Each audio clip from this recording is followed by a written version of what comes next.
Okay, so here we are live with the last of our four Batman Forever DC Multiverse figures, and this is Batman himself. See, Batman from Batman Forever, got the Batman Forever logo on there, got our cross-cell artwork, got the big picture of the Nightmare Bat, and the four characters in this below, and the assembly instructions. You can see that the head that comes with this part is part number one. So, of course, it's going to be the last part that I put on because I did not agree with how the instructions were set up. Now, maybe the figure stand could have been part number one, but if so, I would have had that come with itself, not just with the head, so that I've got pieces again that I can't really attach to each other.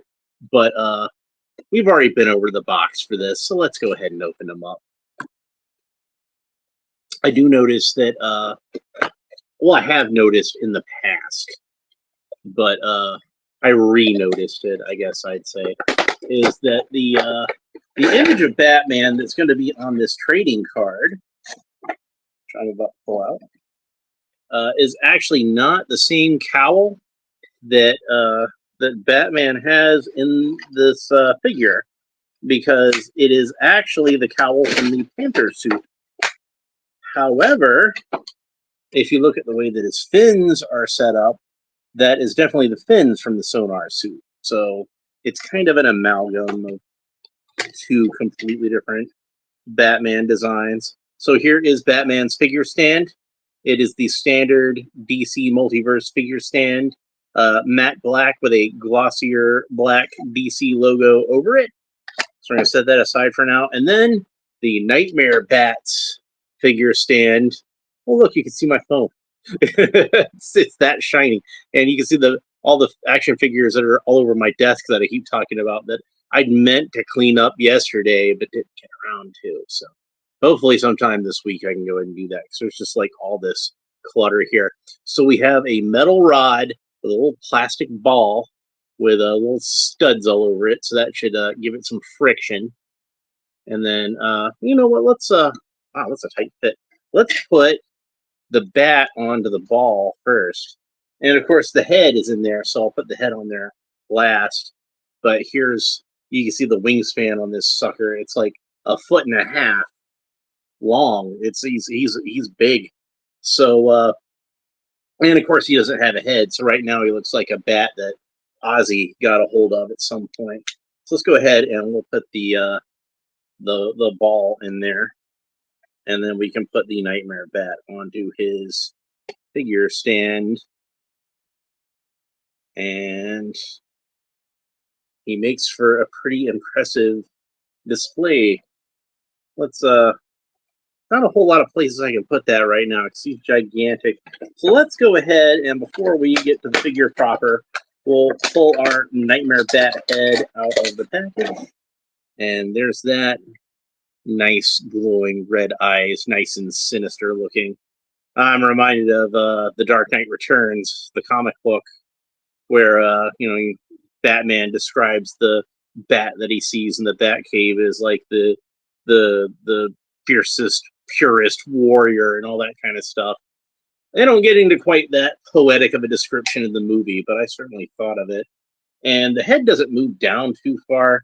He's supposed to be displayed in kind of like this position. I would like it if the head had a little more articulation to it, but the jaw is articulated, so it's hinged. It's a really cool sculpt. Good job with the paint. I just wish the articulation was a little better, and that they hadn't decided to put the stand like right into a hole in the center of his chest. I think they could have found a better way to set this whole thing up. But still, it's a pretty cool display piece, and it will look very impressive behind the figures, I think. Maybe they also could have made the stand a little taller, because he's going to come up about to... I don't have Batman out of the package yet, but I can put him next to the Fabok Batman that I've got handy. So you can see he comes about to eye level with Batman. I can't imagine that Kilmer would be too much of a different height from this one, give or take. But, whatever. So we'll put the Nightmare Bat right there on my desk for now while we concentrate on Batman himself. All right, so the Cape Crusader Comes with a few accessories, probably more accessories than any other figure in this set, because he's got 2 different hands, separate in the package, and we're probably going to put these onto the figure almost immediately. But they are a slightly, just ever so slightly metallic black, almost like a gunmetal sort of black. These are 2 gripping hands, so we're going to set those aside for now, but we're going to put those on the figure pretty much almost immediately when we get them out, because I'm going to want to have him hold some of these accessories. And then he comes with not 1, but 2 separate batarangs. And this one, smaller of the 2, is the more standard batarang that he uses for most of the movie. See if I can get a better look at that. Pretty cool looking. This is the one I'm going to wind up giving to Robin, since Robin didn't come with any accessories, and Batman can't hold 3 accessories at once, so we might as well give one to Robin, right? So Robin can have something. And then we have the Sonar batarang. This is the batarang that he, at the climax of the film, throws at the Riddler's big box thing that he has at the top of his throne room, and shatters it and causes the Riddler's brain to expand and drives him insane. And one of my favorite parts of the movie is, "Why can't I kill you?" And he's so creepy. Now, something that disappoints me, that I did not know this, but it disappoints me now that I know it, is that he's got, like, he doesn't, cloth capes are cool. I like cloth capes. That's not what disappoints me. What disappoints me is they gave Robin this really nice, oh, hi, Aunt June. Aunt June says she's watching The Batman on Netflix, which she's watched once before, so she must have really enjoyed it. She's watching it again. Yeah, that's a pretty good show. I liked that show. I like most Batman cartoons, honestly. But they did some really cool stuff with that one. I liked that one quite a bit. So I don't know if they got it on Netflix, but I also really like the animated movie that they did based on that show, which was called The Batman versus Dracula. And I don't want to spoil anything about it, but in The Batman versus Dracula, Batman fights Dracula. It's really cool. So, and the Joker gets turned into a vampire at one point, and this is really creepy scene in a blood bank. I'm not going to say anything else, but you should definitely watch. Oh, one other thing: Vicky Vale's a character in the movie, and I don't believe she was ever on the show proper, but she's a character in this movie, and she's voiced by Tara Strong, who has done several voices of several different Batman characters. She was Harley Quinn in some of the Arkham games, and she was Batgirl on the new Batman Adventures. Yeah, I don't know if they got that one on Netflix too, but it's definitely worth checking out if you get a chance. So yeah, Robin had this cool cape with this wire in it, so you could get all these cool poses out of it. But Batman just has like a normal fabric cape. What gives? Why don't we give Batman a fancy cape? You know, if you were gonna give one character a fancy cape between Batman and Robin, I would think it would be Batman, because Batman's the one who's known for having the big, sweeping, dramatic cape. So it seems like a missed opportunity. I'm kind of disappointed by that. I don't know, though. Maybe the reason they decided to do that is because they do have that Batman Forever Batmobile coming out, which I have pre-ordered, by the way. I will be getting that. So maybe they figure it'd be better for him to be able to fit in the Batmobile, and the wired cape might hinder that somewhat. But still, I would have liked a wire cape on him. Oh yeah, and that Batmobile is going to come with Alfred, so I'm really excited about having an Alfred for this line. And since Alfred was the same actor in Batman and Robin and Batman Returns and the original 1989 Batman, that means you can display him with whatever Batman you want to from any of those movies. So you could have him with the Michael Keaton Batman, or you could have him with the George Clooney Batman, or even this one, the Val Kilmer Batman. Now, I'd mentioned yesterday one of my favorite movies starring Val Kilmer, which is called Top Secret, and it was made by Zucker Abrams Zucker, the directors of the original Airplane, although they will tell you not Airplane 2, the sequel. They had nothing to do with that one. But they directed a movie called Top Secret, which was kind of like if Elvis had made a World War II spy movie, like that. That's kind of like what it would be. And Val Kilmer plays a young American rock star named Nick Rivers, as the French characters in the movie call him. But yeah, he plays this character named Nick Rivers, and at one point he's captured by the Germans, and they put him into a cell, and his cellmate in the movie is played by Michael Gough, who played Alfred. So it was the first time that he and Val Kilmer had worked together. So they already had like a really good rapport going on when they did Batman Forever. And that's one of the reasons I kind of wish that maybe Val Kilmer had stuck around for Batman and Robin, because, you know, the best parts of Batman and Robin are, I think, the scenes between Bruce Wayne and Alfred. And I think if it was Val Kilmer, he just had like I think a little bit better chemistry with Michael Gough, just because he knew him better. I don't know if I'm trying to pronounce that correctly. It's a hard word to pronounce for me. But that one's on Netflix too, if you haven't seen that one, or at least it was last time I checked. So anyway, here is Batman out of the package. Now, one thing that a lot of people have complained about with this figure, and I have to agree with them. Although getting it out of the package, I'm looking at it, it's not quite as bad as I feared it would be, but it's not really good either. And that's that you can see that there are two tones to Batman's suit. So the most of the suit is kind of this bluish gunmetal color, and it's a little more bluish, I think, than it actually is in the movie. I don't mind that so much. I don't really mind that it's a little more blue.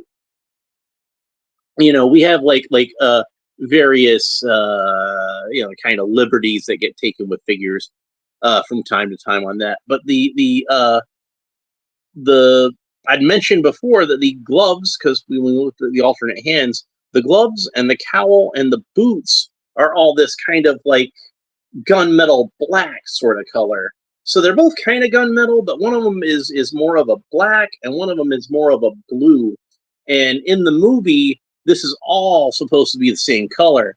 So I wouldn't have minded if they had have done it all in the more blackish color, or if they'd done it all in the more bluish color.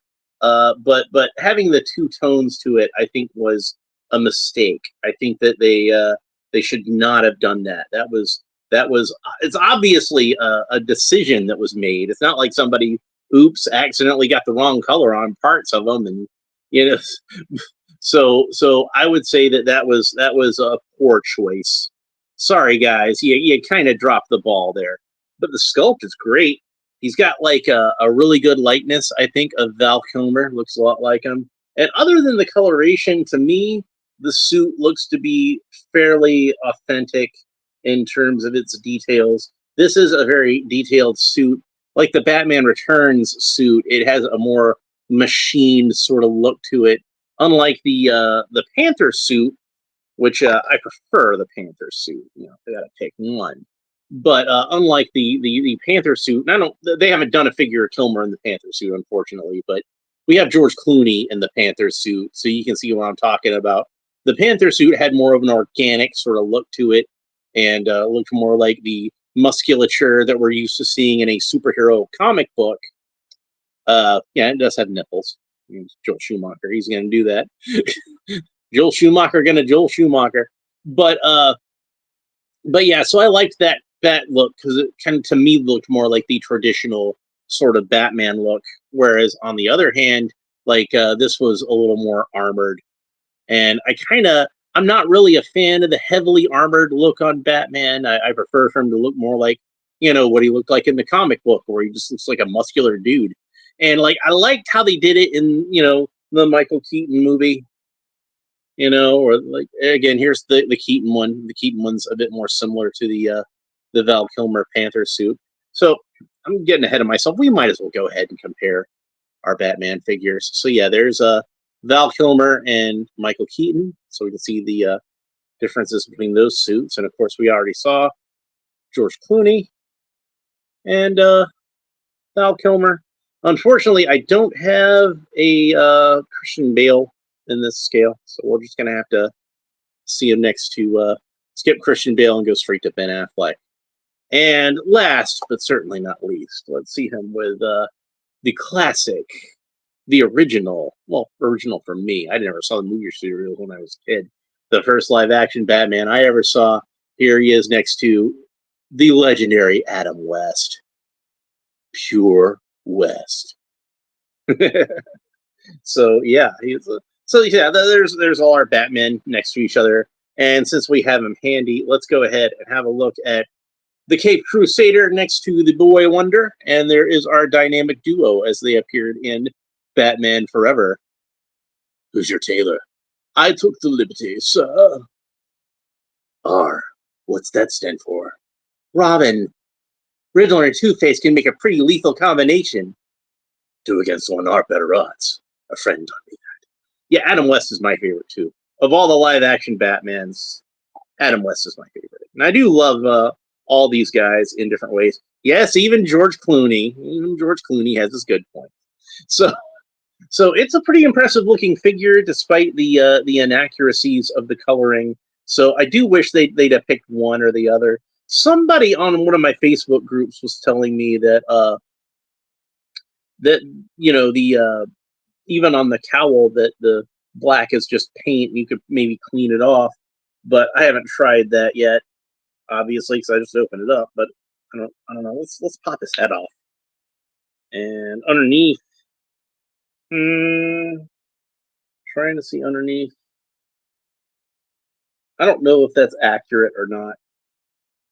Oh, but let's go ahead and do something fun while I'm at it. So we'll take the George Clooney, and every single time I try to do this, the peg sticks in one head and in the neck of the other. You see that? Yeah. Yeah, that ain't coming out.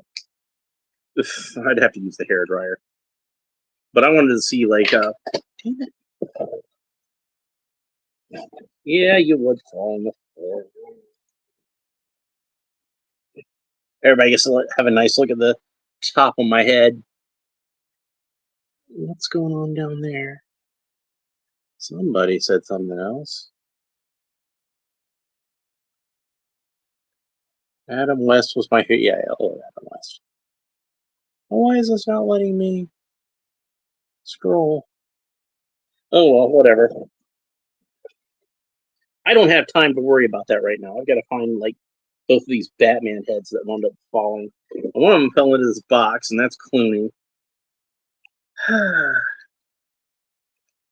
I will try to remember to do it later. Take him apart with a hairdryer and get all this set up and see what the Kilmer head looks like on the other suit. It's not going to be the same cowl anyway, because the Val Kilmer Batman cowl had that the ridging on the ears and everything, little vent looking things. I swear, this is just my bad luck. Sorry, folks. Just a little bit of it fell under my couch, so I'm trying to reach it, but not having much luck.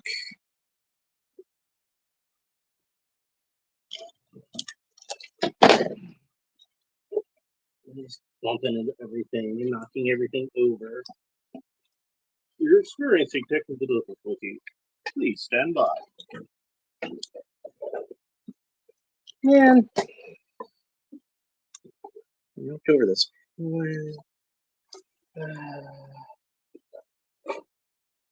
You were just going to make me go all the way down in the floor and dig around for this thing, aren't you?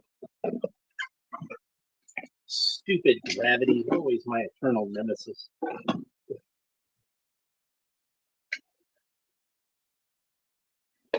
And what's worse is I'm like knocking his hands in the floor, and I need those hands because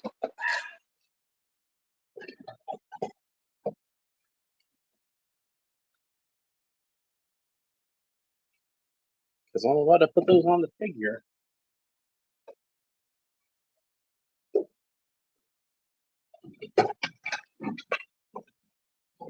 You know, if I was only going to find one, I would have certainly rather found the Val Kilmer head, because that's the one I'm doing the review on right now. So, of course, that's going to be the one that's going to go under my couch. It couldn't be any other way.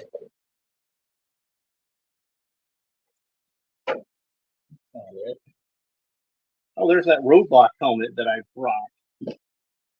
That's fine.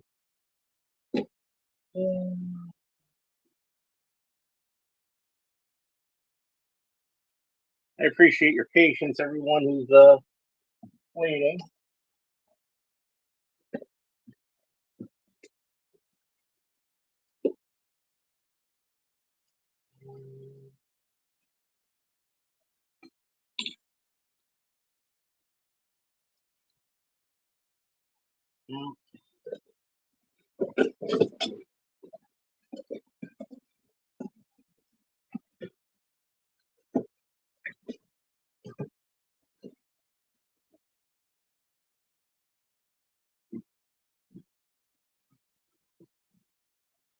It just found some place to go where I can't even. This is just embarrassing.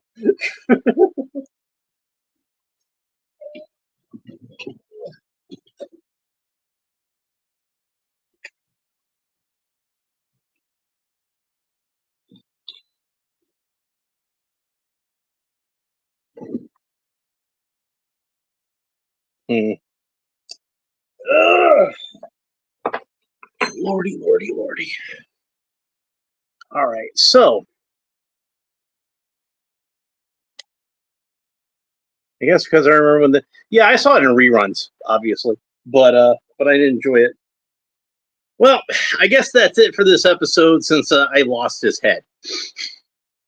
So I'm gonna try to find it, but I guess that's pretty much it. Let's go ahead and talk about his articulation for a little bit. Arms rotate around all the way. I got the butterfly joints to move back about that far, move forward about that far. Got the good Mcfarlane torso articulation, so that can move all over the place as usual. Legs can kick up about that far. Knees can bend about that far. He's got the good Mcfarlane ball joints at his ankles and at his wrists. So I'm going to go ahead and put the hands on, because those are going to be the hands I'm going to keep on there with these two gripping hands. So that way at least we can get that done. And then I'm going to try to find this head, like in earnest. I'm going to have to use my flashlight, so because it's gone under this couch somewhere and there's no telling where it is. So got the grapple gun here. Let's go ahead and put it in his hand. And it kind of goes underhanded. This is the least pistol-y looking grapple gun that we saw in these movies.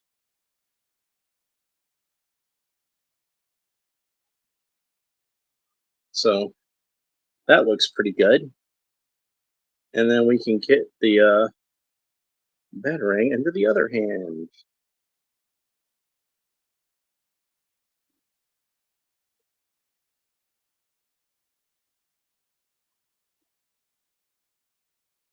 And there we go. He'd be ready to fight the Riddler if he had a head. So anyway, that's pretty much it for this episode. If you enjoyed it, please like and subscribe. All fun YouTube stuff down below.